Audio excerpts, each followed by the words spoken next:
All right, so today what we're going to do is we're going to look at the different Protestant movements that emerged after Luther. We're going to look at how they challenged Luther's ideas, and we're also going to look at what ideas of his they kept.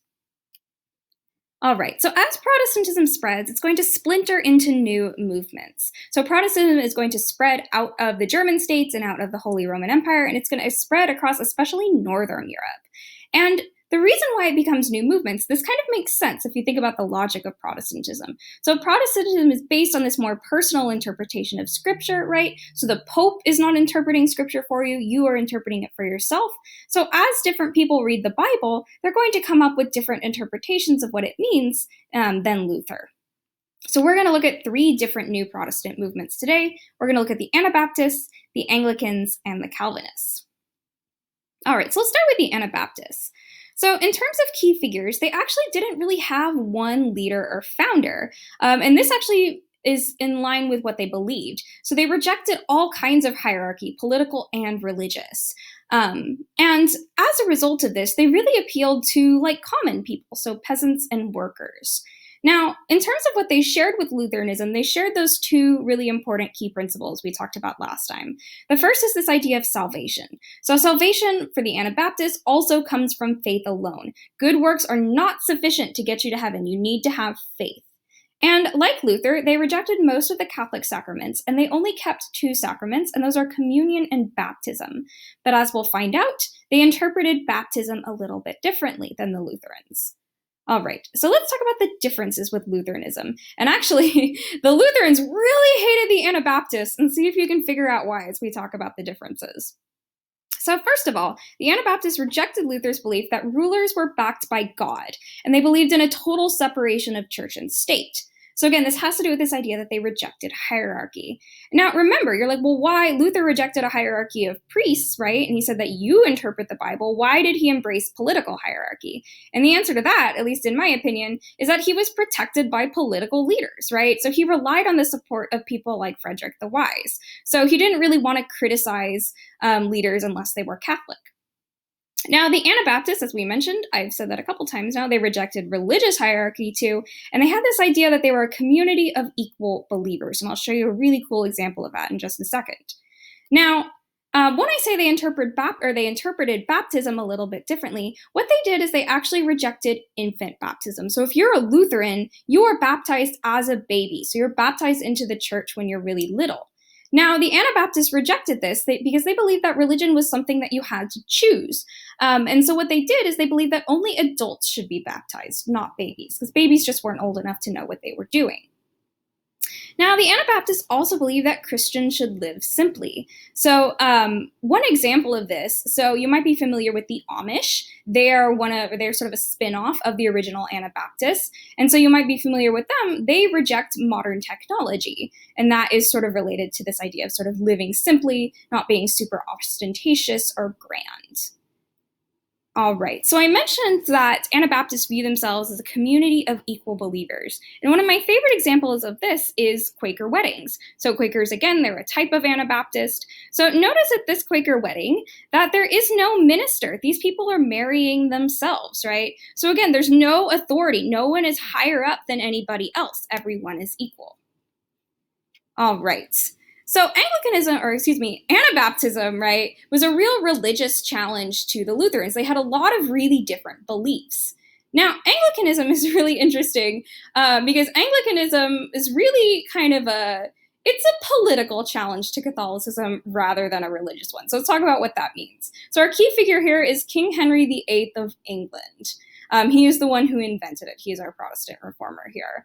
And there are a few similarities between this new Protestant movement that he creates and Lutheranism. So first of all, he rejected the power of the Catholic Church, and we'll talk about why he did that in just a second. And he also embraced the idea that there are only two sacraments, communion and baptism. But really, other than that, there's actually not a lot of similarities between Anglicanism and Lutheranism. So a lot of people will sort of describe Anglicanism or the American equivalent, which is Episcopalianism, if you've heard of that, or if you belong to that church. It's kind of Catholicism with some cosmetic changes, pretty much. It's changed a lot more in the last few years, but at the beginning especially, it was really just Catholicism with a new paint job. And that has to do with really how it was founded. So King Henry VIII formed the Anglican Church, or the Church of England, in response to the fact that the Roman Catholic Church, to which he belonged when he was first married, would not let him get a divorce from his wife, Catherine of Aragon, because she failed to produce a male heir. So the Catholic Church, Henry VIII approached the Catholic Church and he asked for a divorce. They said no, because there's no divorce in the Catholic Church right now. Henry VIII was not happy about that. And so he's like, well, I'll just start my own church then so I can get a divorce, which he did. So as a result of the fact that, again, this was really a political challenge to the Catholic Church, not so much a religious one, a lot of the beliefs in Anglicanism are really similar to Catholicism. And one of the biggest examples of this is that Lutheranism, sort of the key principle is that salvation is from faith alone. Yeah, the Anglicans did not believe this. They believed that salvation is from faith and good works, just like the Catholic Church. So that sort of key principle of salvation is exactly the same as it is in Catholicism. Another really important difference between Lutheranism and Anglicanism is that Anglicanism is really rooted in the English government. So the English government completely controls the Church of England. It's in the name. So the king is the head of the Church of England, just like the Pope is the head of the Roman Catholic Church. And this, by the way, was established by the Acts of Supremacy, if you see that law ever come up on a multiple choice question. And Anglicans use the Book of Common Prayer, which was put together by the state. All right. So because Anglicanism was really a political challenge, there was a lot of conflict surrounding it. So after Henry VIII breaks and makes his own new church, he decides that he's going to make himself a little bit of money by going around seizing church lands for his own financial benefit. Again, Catholic Church not happy with this. And then Catholics within England were not happy with this either. So there was a major rebellion against Henry VIII called the Pilgrimage of Grace. He suppressed it. But after Henry VIII died, there was still a lot of conflict, and England kind of swung back and forth between Protestant and Catholic for a few years. So Henry VIII is succeeded by his son, Edward, who only rules for a little bit of time, and he's a child. So he rules from ages 9 to 15. And he does rule as a Protestant, so he continues his dad's policies. Now, Edward, once he dies, names a cousin, Lady Jane Grey, as his successor, but she lasts even less long than he does. She is overthrown in just 9 days by Queen Mary I, who is the daughter of Henry VIII and Catherine of Aragon. So lots of family drama here.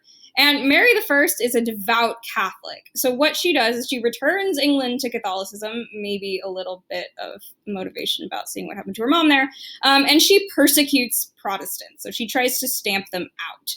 But Mary doesn't last that long either. So she dies of cancer in 1559, so barely 10 years after Dad, and she is succeeded by her half-sister, Queen Elizabeth I. Now, Queen Elizabeth I, you're actually going to add her as one of the key figures associated with Protestantism, because what she does is she's going to bring the country back to Protestantism, back to Anglicanism, and England is going to pretty much remain Anglican for quite a while. There's going to be some conflict later on, but we'll talk about that next unit. So she restores Anglicanism, so we're going to add her as one of the key figures associated with Anglicanism. So what she does is she maintains the peace by, even though she restores Protestantism, she allows Catholics to kind of keep practicing as long as they keep it on the down low. So she doesn't persecute them, so she doesn't spark any huge rebellion. So she strikes this kind of compromise, and she does it actually really, really well. All right, so here are some of the folks associated with what we just said. So there's Henry VIII, Mary I, and then Elizabeth I. All right, so the last movement that we're going to talk about is Calvinism, which of the movements we've talked about today is probably the most similar to Lutheranism. It is going to be really politically influential down the line. We'll see in a little bit. All right, so the key figure here is John Calvin, and he is French, although he spent a lot of time in Switzerland. And in terms of similarities with Lutheranism, again, he embraces those really two important key principles of Lutheranism. Salvation comes from faith alone, and he embraces communion and baptism. Though Calvinism has a few kind of twists on both of these ideas. So let's talk about, well, how did they what spin did Calvinism put on the idea of communion? So we mentioned that Martin Luther rejected the idea of transubstantiation, right? So when you take communion and you put the bread and the wine in your mouth, it does not literally become the body and blood of Christ. Instead, Christ is just kind of present when you take the Eucharist. So he's kind of there hanging out with you. Now, Calvinism kind of took this symbolic meaning one step further. And he's like, actually, it's even more than that.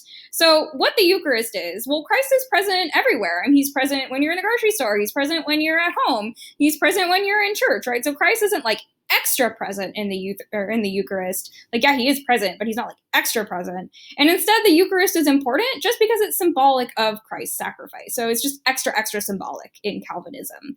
And just as a little aside, Calvinism got this idea from an earlier Protestant reformer from Switzerland named Ulrich Zwingli, if you see that name. Now, what kind of spin did Calvinists put on the idea of salvation? So we mentioned they believe that salvation comes from faith alone. But the Calvinists also believed in this idea of predestination, and that's super important. So make sure you got that down. So predestination is the idea that God has already determined who is saved. So the minute you were born, God has already tabulated whether you're going to end up in heaven or you're going to end up in hell. Now, you're like, wait a minute, doesn't this seem to be kind of in conflict with the idea of salvation by faith? Well, you still need to have faith. So if God has predetermined that you are saved, you still need to have faith. So that's still really, really important.